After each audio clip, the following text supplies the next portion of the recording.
Hello and welcome to our penultimate chapter in this book, Christ and His People by Mark Ashton. Chapter 7 is entitled Sacrifice. The local church exists for the sake of others. This particular chapter is a fantastic follow-on from chapter 6, which was entitled Focus. And in chapter 7, Mark details a couple of things that their church had certainly focused on, and things which were costly and sacrificial. Things like reaching out to the local students in that particular area, and also in equipping and sending many of their own members to plant local churches and to bring new life into existing churches where they were based. I wonder what comes to mind when you hear the word sacrifice. I wonder how easily it comes to you. And I think if we're all honest, that it doesn't. Sacrifice is something that is difficult because it's costly. It takes our time, it takes our energy, it takes our money.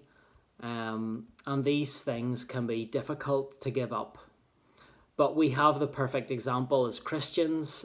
People within the church have the perfect example, and that is Christ himself. Jesus was the one who took up the cross and obeyed his Father perfectly to the point of death.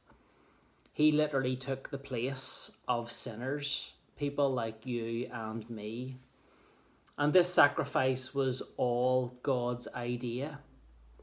And Mark brings us to Isaiah chapter 53, which are the most wonderful prophetic words of the suffering servant written many, many years before Jesus came to walk this earth.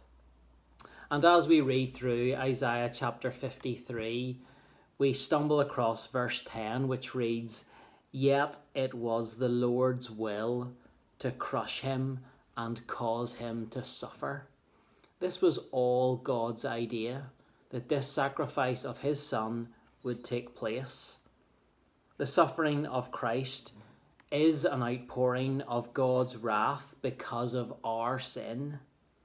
And yet Christ's suffering is a beautiful act of submission and obedience to the will of the Father. And as we all know, recorded in Matthew, from the cross, Jesus cries these words, my God, why have you forsaken me?" Christ loved us and gave himself up for us, a fragrant offering and sacrifice to God. And the Apostle Paul was keen to share in Christ's sufferings in his ministry.